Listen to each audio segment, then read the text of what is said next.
Good afternoon, Louisiana Realtors. I'm Kim Calloway, your Director of Legal and Governmental Affairs for Louisiana Realtors. Before we welcome Treasurer Schroder, we're going to go over a couple housekeeping matters. You are all on mute. Treasurer, say hi, Treasurer Schroder. I would wait a minute while they load up. Okay. Because I don't think they're all on yet. All on yet? You're right. I'm waiting. I think we had over 100. So yeah, I only do this about 8 times a day, so okay. I'm watching the people come on, and just give it a minute. I'll keep you straight. Professional like this, huh? I feel like it. Man of many hats. I have become a pretty proficient with webinars. Yeah. How's it going with the bond commission stuff? Well, let me tell you, it's been great. You know, as we wait to speak, I was just telling in a meeting earlier. So there was some legislation passed that will allow us to do 4 webinars, bond commission a year, and I was hoping they would do it across state government outside of an emergency declaration, but the legislature in their wisdom didn't want to go there. They allowed the bond commission to continue doing it, but not anybody else, which is really maybe it's just a test kind of thing, you know. Yeah, but we always seem to be the last when it comes to being first. You know, you can watch business, you can see what you guys are doing. This is the way of the future, you know, and we're going to be behind. Yeah. Well, so I think we're probably, yeah. So, okay. Now we'll get started now that it looks like most of our registrants are on. I'm Kim Calloway, your Louisiana Realtors Director of Legal and Governmental Affairs. And before we welcome Treasurer Schroder here today, we'll take care of a few housekeeping matters. All participants are muted. If you have a question, please put it in the chat box to the right of your screen. And this will be recorded. It will be put on the louisianarealtors.org website later this week, and along with the PowerPoint. And from there, we will welcome Treasurer Schroder, who has been treasurer since 2016 or 2017, when he fulfilled the unexpired term of now Senator John Kennedy. Prior to that, Treasurer Schroder was in the House of Representatives for about 10 years, where he was a champion for transparency with government, sound fiscal policies, and streamlining and modernizing governmental processes. He's going to talk to you today about the Main Street Recovery Program, which was passed this past 2020 legislative session. And he's been tasked with administering it, putting it together from start to finish, which he's done at lightning speed. And we appreciate him being here today. And he's uniquely qualified to talk to realtors about this because he is a member of Louisiana Realtors. So with that, Treasurer Schroder, we welcome you and thank you for all you're doing. Kim, thank you, and always happy to help where I can. And as Kim said, I am a real estate agent. I'm part owner of a company out of Mandeville. I have been in and around the entire real estate world, from building to development. I own real estate. I'm just involved in every aspect of the real estate world. I was recently, I'm not going to say accused, but some thought I was showing preference to the real estate community as we were implementing the rules for this program. I said, no, I just believe going through the crash in 2008, 9, 10, 11, 12, I happened to be in the legislature at the time. And I remember how bad that was and how much support we did not get as an industry from government. So I was very adamant about making sure somehow that we could get the real estate community. And I don't necessarily mean, when I say real estate, I don't mean necessarily real estate agents, but just the real estate world, the industry itself, whether it's building, landlords, just everything in between, agents, you know, that they had some shot at this money. I don't necessarily think it's the perfect, but we have managed to I think, make some policies that will help some. And I didn't look, and I guess I'll look in a minute. I'm hoping that somebody on my policy team is on the line. I'm actually looking at my notes on my computer. But Kim, again, I appreciate y'all's involvement, and hopefully this program can find some money into the hands of a bunch of realtors across Louisiana. We basically have had a couple of weeks. I mean, we really started on this on July 1st, and it's July 22nd. The program launches on 28th. We've literally stood up a program in a matter of weeks. I've probably done, I don't know, 17, 18 webinars this month so far. We're probably going to do close to 30 when it's all over with. It's called the Main Street Recovery Program, that don't know. We do have a live website that you can go to, and you can see it on your screen, which is www.louisianamainstreet.com. It's basically a one-stop shop of information. It has an eligibility quiz that you can take. It has 6 questions that will help you determine whether or not your business is eligible for a grant. It lists a bunch of types of expenses that are eligible, and really importantly, it lists a lot of frequently asked questions that I think would settle some questions that you might have. We have a call center that's operating now Monday through Friday. That number's on the screen as well at 888-795-4947. I said it's 8 to 5 Monday through Friday, and that will adjust as the program launches on July 28th. You know, so far our website was launched last week. We've had over 27,000 visits. 7,500 people have already completed the quiz. We've had 6,100 people sign up for our email, so you can do that as well, where you will get information from the department leading up to the launch. Some interesting statistics, because it asks you these questions. 79% of the people said their businesses were minority, women, or veteran owned. That's important because the legislature, and I have to give a lot of credit to the legislature, not to get off base, but off topic for a second, but the legislature in its great wisdom realized that business needed some help, that small business needed help. And I don't mind telling you that the idea was birthed right here in the Department of Treasury with a state senator and some business people sitting in my conference room kicking around some ideas. And I don't mind saying we basically got the idea from Mississippi, of all places. But so here we are. It's a $275 million grant program. It's a grant because you are granted the money and you don't have to pay it back. But it is a reimbursement program. It reimburses you for the expenses that you've incurred running your business since March 1st. And that's the timeline, March 1st to the time that you make application. Now, there's a few things that you have to have done or doing in order to be eligible. You had to file your Louisiana Louisiana taxes, income tax, in 2018 or 2019, or that you will file them in 2020. You can't have more than 50 full-time employees, and you have to have a physical location. So you have to have a place where your customers come to or your employees come to. You can't be part of a bigger business of more than 50 full-time employees. It does not allow for nonprofits to participate.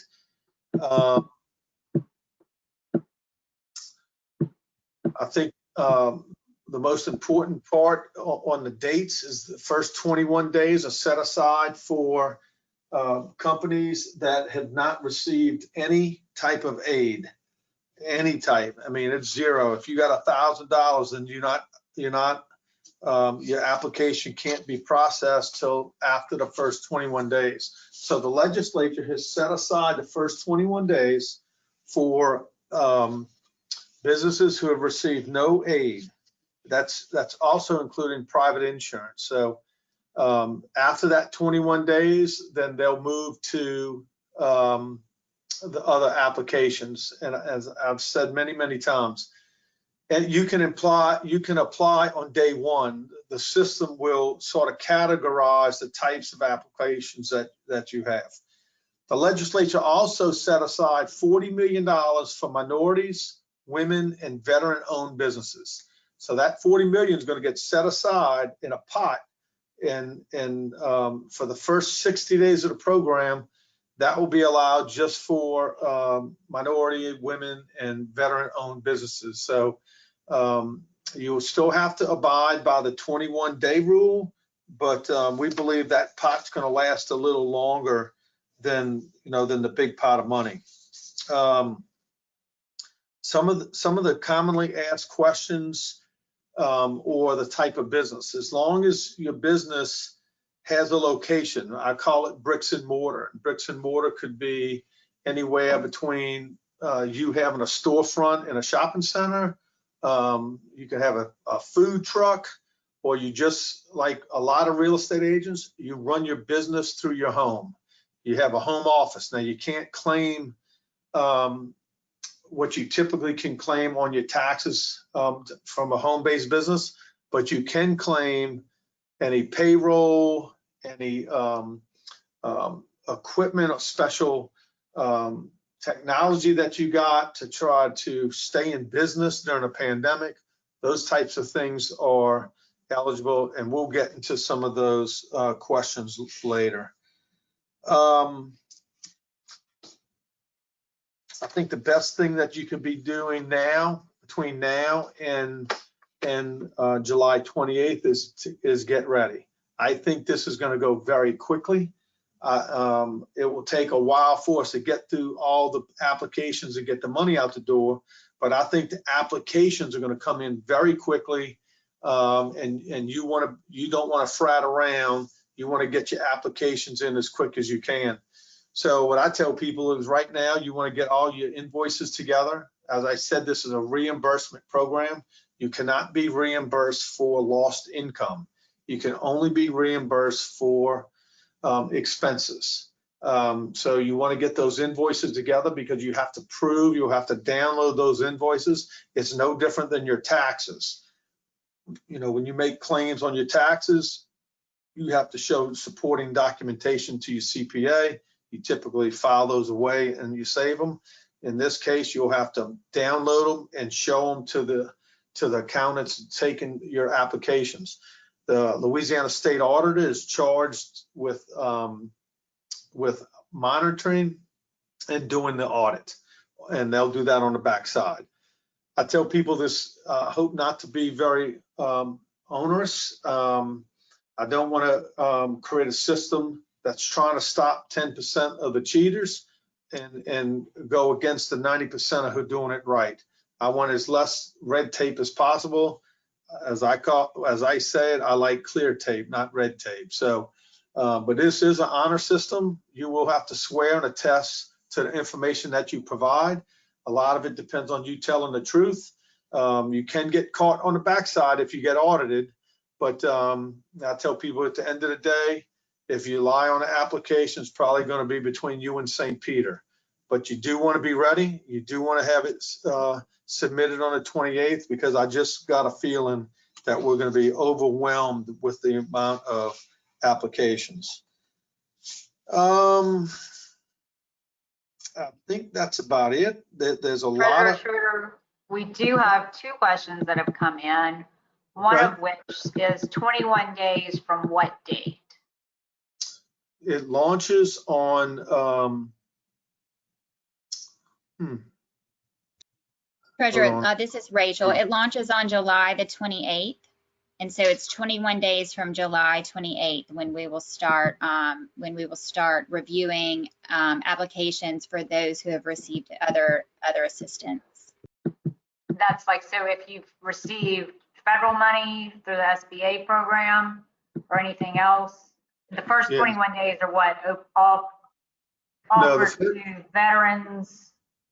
Yeah, the first 21 days, whether you're a minority or not, are only for people that have received no aid. Okay. $0. If you received $1, then you're not eligible, because there's going to be a question on the application. If you answer yes, then it will automatically put you into that next pot. And then on day 22, then they'll look at all those other applications.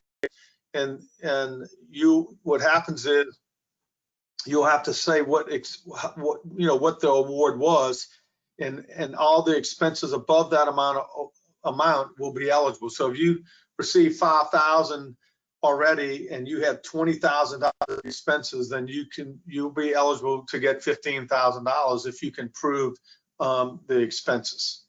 Okay, great.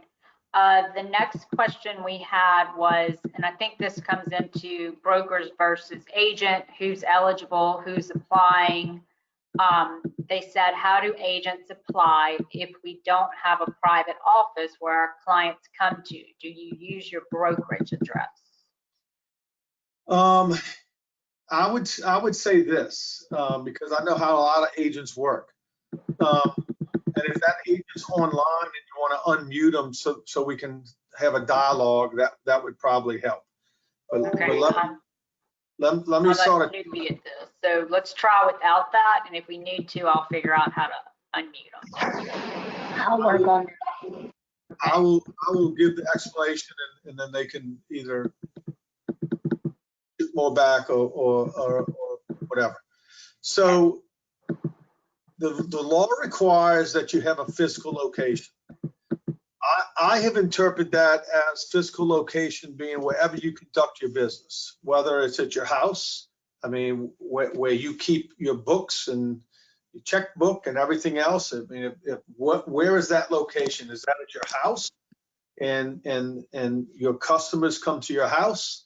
If you do any property management, do the employees or subs come to your house? Do you meet with anybody at your house? That qualifies as a physical location. I would tell you, and I don't know if Mark or David is on the phone on the webinar with us. They're not on the phone, but I do have some information that they sent my way, so I might be able to clarify.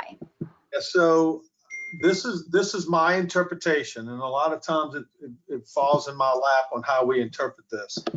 So if I'm an agent and I use my broker's office and I pay expenses to use that office, and in a lot of places you pay a certain amount of money. I know in my firm, the agents pay a certain amount of money for tech support, office support, use of the conference rooms, and things like that. That is where they conduct their business. That is where their customers come. I would consider that location your place of business. And I would also say that I believe that the fee that you pay on a monthly basis is a eligible expense. And I'm going to be honest with you. I can't think of a lot of, if you're in that boat where you're an agent and you using the broker's office, it's going to be tough to try to figure out what expenses do you have. And if somebody wants to type it up and send them to me, I can say yes or no right now. But the typical expenses that are allowed, like even though I'm part of a company, I still run my office by myself in a shopping center that I own. Well, if I was applying, which I'm not for the record, my rent, my electrical bills, all the associated expenses would all be eligible because I have my own office. My customers come there, my employees come there. Those are all eligible expenses. If you're an independent agent and you're going to your broker's office, most of those expenses are covered by the broker, if not all of them, and you just pay a fee every month. That fee, I believe, will be eligible. I just don't know what other expenses you would have that would be eligible. If somebody wants to give me some examples. Some examples might be mask that agents have bought to bring with them while showing houses or having open houses, hand sanitizer. And I think we talked about this, if they've done any training on how to conduct online showings of houses or any kind of bought any equipment to help them out with that, with things like that they normally wouldn't purchase, but because they've shifted much of their business to virtual, would those be covered with this program, or do you know yet? Oh yeah, absolutely. So Kim, you can tell I don't sell houses. I sell commercial real estate. So I don't normally worry about all that kind of stuff. But yes, everything you just mentioned is all eligible expenses. Any personal equipment that sanitizers or anything that you've done to help protect yourself while you're showing houses, any technology advances that you've got to invest in to be able to continue to, everybody's doing virtual open houses now, and I don't know what that costs and what you need to do it, but if there's an expense to it, and I know it's not for free, you could claim all those expenses. I think the where of the bulk of businesses are going to get the bulk of the money that they are going to claim is on rent, payroll, and insurance. A lot of realtors don't have that. Now some do, because I know some that do. You're looking at one. But all those can add up. Okay, and one question came in. It's when are the expenses, like when do they have to be incurred? Could you have bought 10 gallons of hand sanitizer last summer, or would it have to be like March 1st or when would that be? It would have to be of March 1st. From March 1st to the date in which you actually make application. Okay, let's see if we have any more. Okay. If you don't mind, we talk about incurred. So I know there's some agents that rent space. I know small brokers that are renting space. Though that expense is all eligible. If you're renting space for March, April, May, June, July, you can claim your rent as an expense if you own a building and you have a mortgage on it. And you can claim the interest for those months up from, like I said, from March 1 to the date of application, you can claim those type of expenses. Great. One question did come in. They don't pay their broker a fee, but they pay a certain portion of their commissions. Would that be for the space? Would that be eligible like a monthly fee would be? I don't think so. Unless you can attribute it to something, some use of the office, no, because that's part of your brokerage agreement. On a sale, you got to pay a certain percentage to the broker. Now, I would listen to the argument that part of that fee is rent, but that would take some thought. We'd have to see how would you even show that as a receipt, because you have to have a receipt. You have to have an invoice. That's part of the law. So they would probably need to put it in there and have some kind of documentation, what it is and how it's calculated and what it's for. Yeah, I would almost say, knowing a little bit about the business, you have an agreement with your broker. And what's your commission? How is it broken down? If you have your agreement in writing, and I would tell you should, not to send everybody scurrying, you shouldn't have an agreement with your broker that's not in writing. So if you have it in writing that 10% of the fee that you pay for the broker on your sale goes to overhead for the office, that 10% could qualify. I know I don't have one of my policy people on, but I could see where I would rule in your favor for that.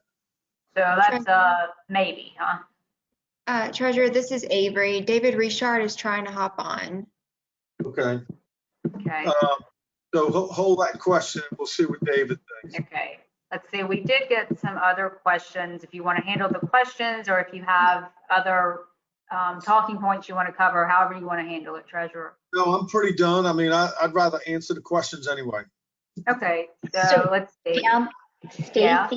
Stacy, you are unmuted, and I know you had a follow-up question on your end about the commission. If you pay your broker a commission, if you want to ask that question, you should be able to.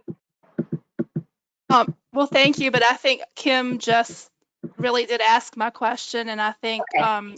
Mr. Schroder answered it, so I really didn't have any other questions right now. Okay, great, thank you. Thanks. All right, let's see. Do multiple businesses, do multiple businesses need multiple applications? I'm assuming this would be if you had multiple offices for the brokerage, like a North Shore, West Bank, East Bank. Yeah. Would that be just the broker making one application, or would they need to make an application for each office? Yeah, so the law is pretty specific. Company can't be bigger than 50 employees, 50 full-time employees. Multiple businesses can. You can't be the same business with 5 locations, or the same company with 5 locations, but you could be 5 independent RE/MAX companies, okay?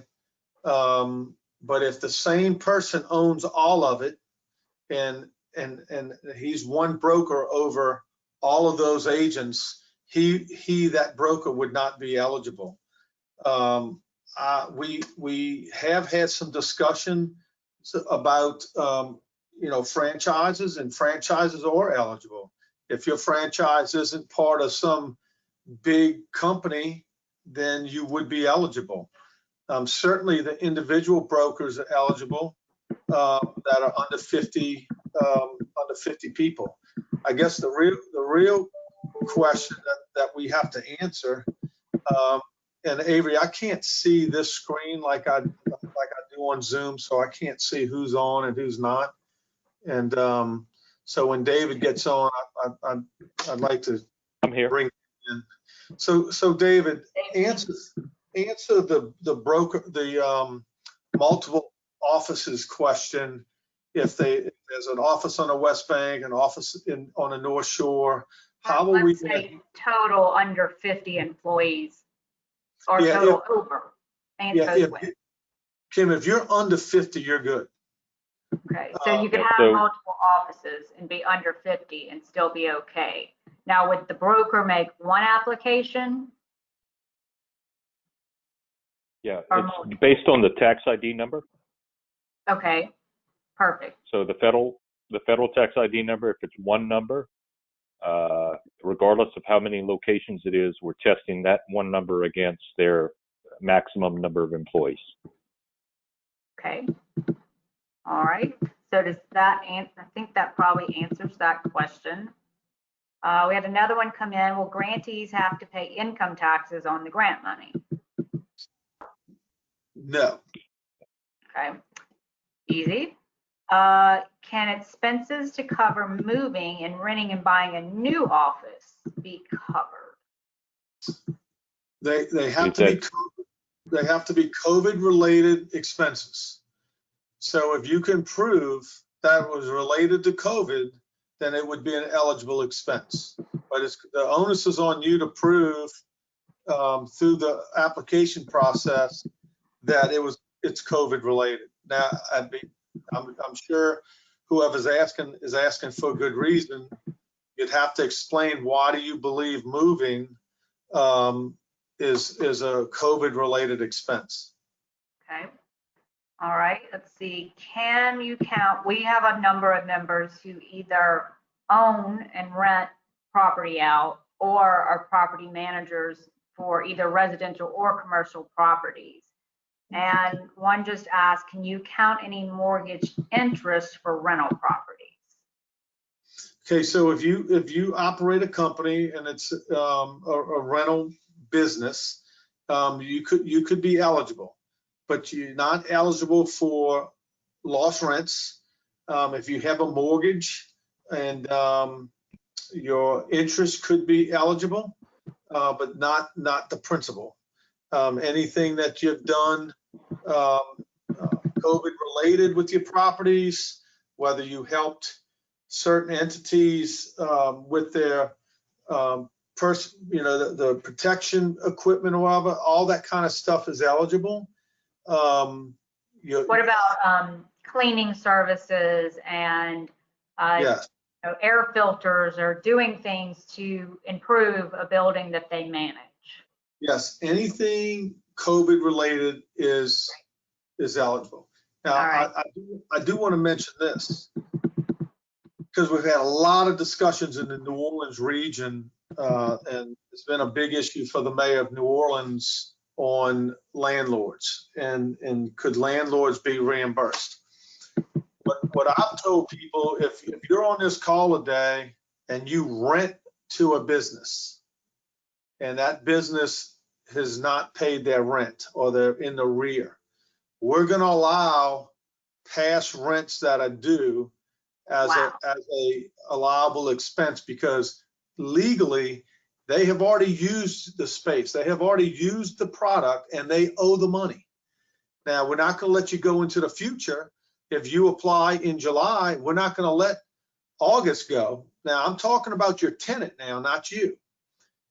You need to get your tenant, your businesses, to apply for this grant, because rent is a reimbursable expense to your tenant, and your tenant can turn around and pay you. Now, that's between you and your tenant. You know, I've been asked by the Louisiana Housing Corporation and the mayor of New Orleans to force the landlords or the tenants, whoever gets the money, to give credit to the other one. I'm not getting in that world. This is a grant program. We send the money to you, and how you spend it is up to you. So there's no strings attached, other than if you swear and attest that the information on this application is correct, and then the auditor finds out that it's not, you have violated the law. I'm not real sure what the repercussion of that is, but I don't think it's good. All right. Well, you probably just made everybody on this call static. So let's go back over that. So I own a building, I rent it out. I would apply for any lost rent that they didn't pay. No, that's not true. How does this work? So I'm talking the easiest way for you to get your rent that you haven't been paid is to make sure your tenants who are business owners apply for this grant. Commercial property, okay. But for commercial property, because rent for commercial business is a reimbursable expense. Okay. So if they claim rent and they're paid their rent, then they can turn around and pay their landlord the money they owe them. So it would take a little bit of some communication. If I was a landlord and I had tenants that are in business that owe me rent, I would call them up and say, hey, Kim Calloway, this is your landlord. You know, Louisiana has this grant program that's going to open up on the 28th that you'll be eligible for. You're behind a couple months in your rent. It's an eligible expense. If you want to go ahead and do it, it'd be one way that you can help pay your rent down. You can't make them do it. There's no law that says you have to. There's no law that says if they get the money that they have to turn around and pay Kim. So, but it does give an avenue for some landlords to get some relief. Now let's talk about landlords who are legitimate businesses. They're in a property business. They have a tax. They file their taxes, and they're operating just like any normal business. They have a location where people come and they collect their rents, and employees come by, or subs, or whoever, they're plumbers. They all come to a location that would count as that bricks and mortar location. And then any expenses that you might have had through venting, cleaning, whatever, those are all expenses that are eligible. We believe that the interest on your mortgage would be eligible. The only thing that's not eligible is lost rents, is not eligible on the owner's side.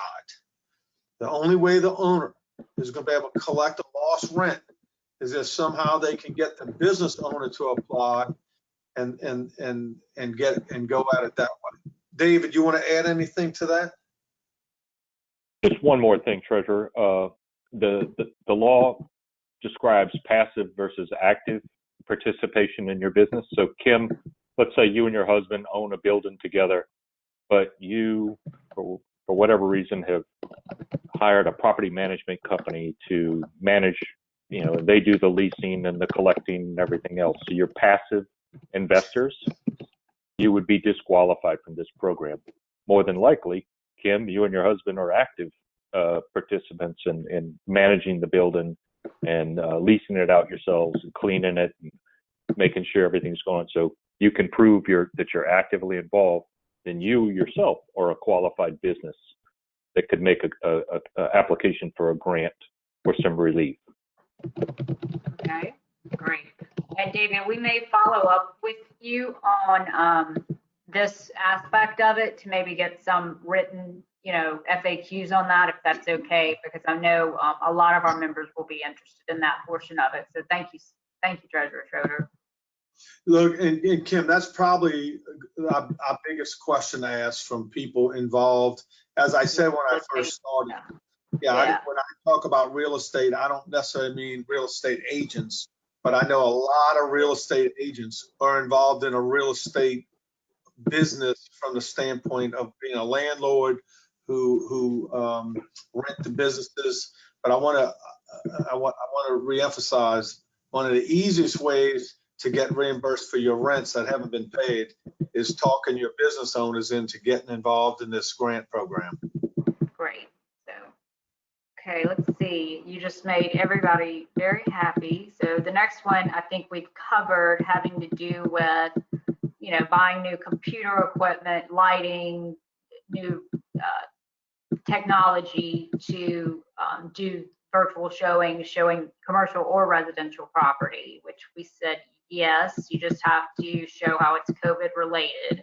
Right, and Kim, let me add, if you went out and bought the Mac Daddy a technology computer and turn in that receipt to get reimbursed for it, you're not going to get reimbursed. So it has to be reasonable. It has, yeah. I mean, you got to play like you're doing your taxes and be able to show the invoices and what it was used for. These are going to be accountants, and I don't know if I've said this or not, but this is the largest CPA firm in Louisiana. They are running the program. They have live Louisiana people who will answer the calls. They will have live Louisiana accountants who go over these applications. So it's not like it's going to be done willy-nilly and you're going to sneak something by. They're going to catch things. So we know that there are accountants too. The Louisiana Realtors accountants. So. Yeah, and look, we've had 2 phone calls, 2 webinars with CPAs. I think the total number was probably about 350 in 2 meetings. So your accountants, they know what needs to be done. And I tell people, I certainly don't want being a realtor. I don't want the realtors to be cheating on it. So just and look, unfortunately, we already know some people are. We've had a lot of discussions on my end about that. I don't want to create a system that is so onerous that the 90% just throw their hands up. But we know some people are going to cheat the system, and I tell people that's going to be between them and St. Peter's, because this is pretty much an honor system. Unless you get audited on the back end. Yeah, there will be, I don't know exactly the ratio, whether they'll audit all of them or most of them. I know they're going to audit a lot. So I just wouldn't run the risk. I wouldn't want to see in the newspaper that 50 real estate agents were caught by the state auditor for filing false information. We wouldn't like that either. Okay, well, let's see if we've got any more questions. What expenses can a home office use to get reimbursed? We talked about some of it. So, and I said this earlier, you're gonna have to work hard to find some expenses, because realtors are independent contractors. They typically don't have salaried employees. You're not paying rent if you're working from home. So you can't claim any home expense. What the home does for you is qualify as that brick and mortar, because your clients come to see you there at your house. So there's some expenses that you could probably claim. Some of the things you discussed earlier, Kim, any chemicals or gloves, mask, any technology upgrades that you got to have a virtual showings and things like that. But I'm not gonna lie, it's gonna be hard for home-based realtors to find a lot of expenses to get. Okay, I don't know, David, I don't know if you have anything you want to add to that.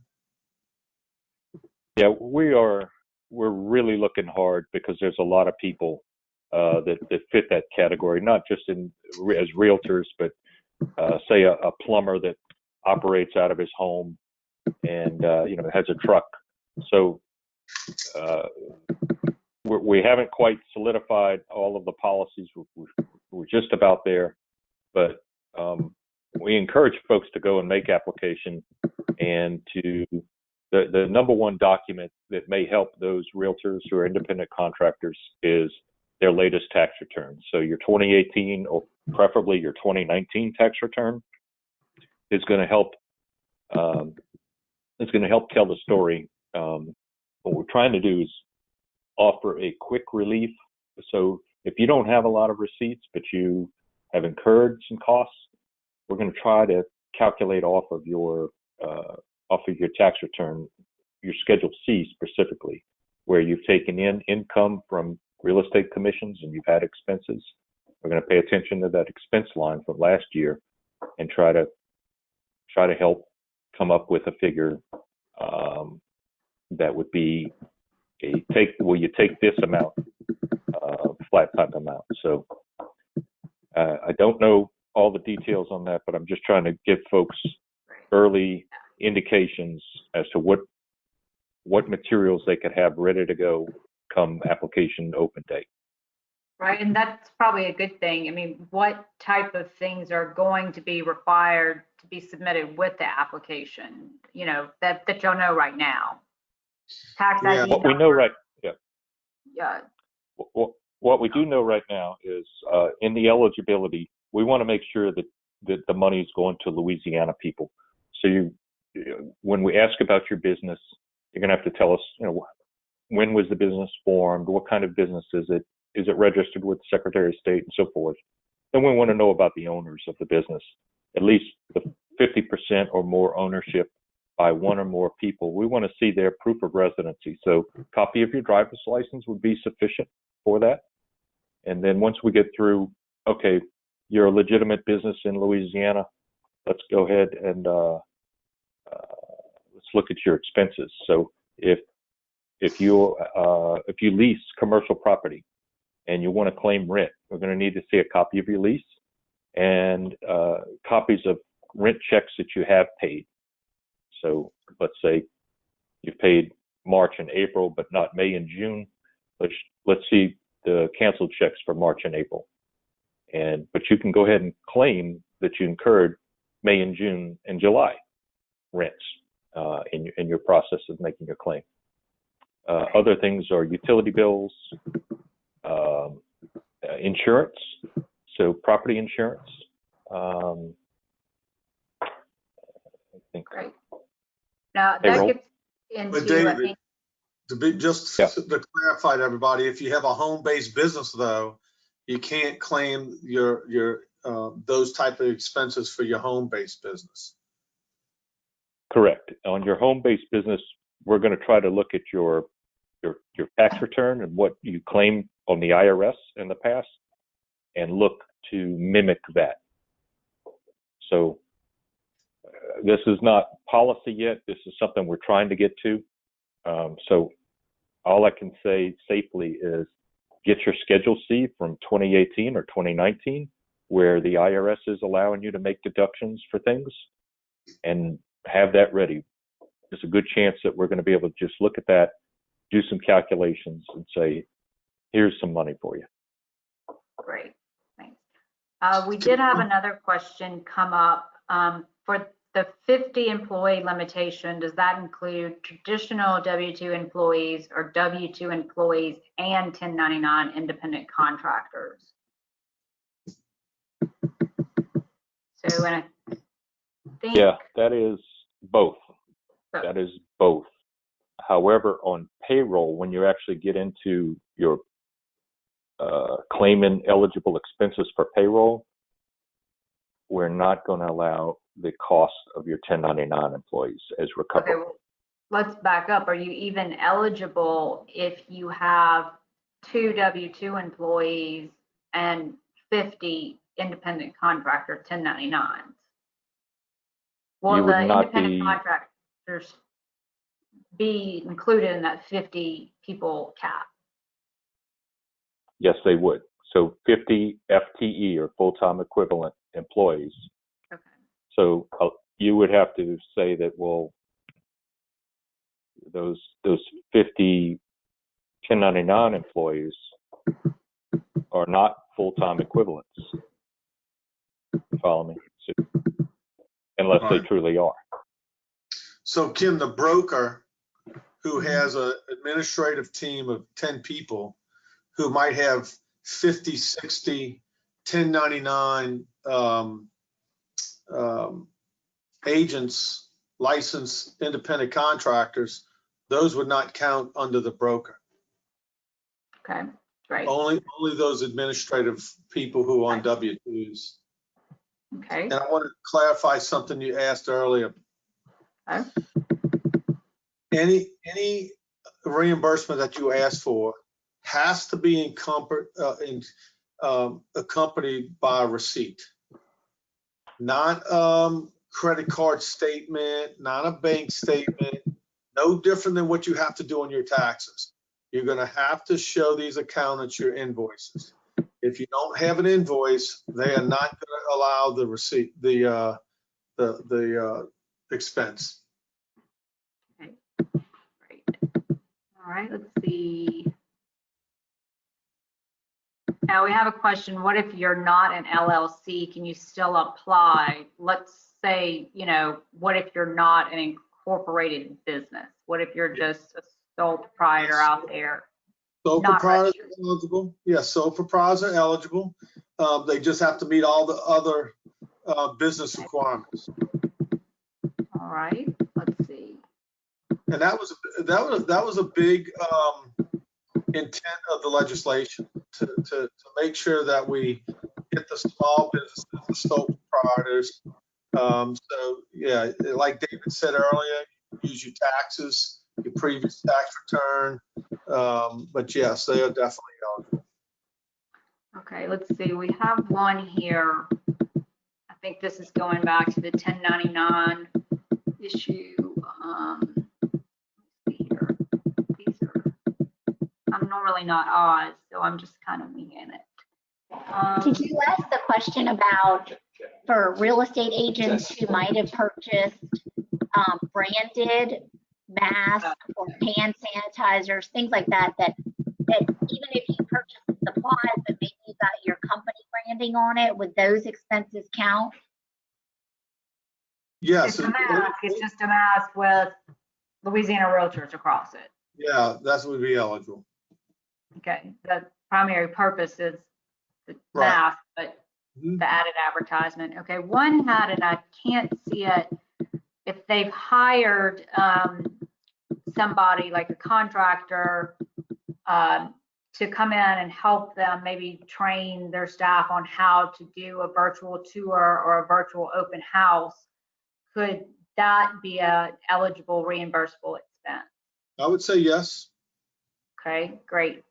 Because I know we've had a lot of that going on, learning how to do this. Let's see, anything new? Amy, do you see any I may have missed? Let's see, there's one about is the PPP the same as the EIDL loan as far as waiting the 21 days, but this is a completely different program. So those would not they don't match up. So the 21 days here is not connected to that. Did we talk about expenses related to any cleanup? Yes. Or, as offices are bringing agents back, if they have anybody test positive, cleanup costs? Yeah, all of that is related to COVID, and it's all eligible expenses. Let's see, does this, To be clear about the 21 days, so the 21 days, the law sets up the first 21 days for people who have received zero aid. Zero aid means your private insurance reimbursement, federal, SBA, PPP, anything. If you receive $1, you're still eligible, but you'll have to wait till after the first 21 days for your application to be processed. and that, there was another question early on we had, some of it talks about if the actual law talks about business interruption. Real estate luckily was allowed to continue throughout the stay-at-home orders because it wasn't one of the prohibited things that had to shut down. So would real estate be considered as interrupted? That everybody was able to continue, but it was definitely a different world, and it has been, and how they've been going about it and what we've been recommending. This is how the treasurer has interpreted this. Short of Winn-Dixie, I don't know any business that wasn't interrupted. The Winn-Dixie by my house, I'm serious. The manager told me they had seen their best numbers in 27 years. That was in the first 30 days of the pandemic. I don't know how it went on, but I mean, certainly they had expenses. They had to put up screens and all that kind of stuff. Right. But I don't know a single business that wasn't interrupted in some way, shape, or form. So my interpretation is if you're in business in Louisiana, You were interrupted? you were interrupted. All right, that's true.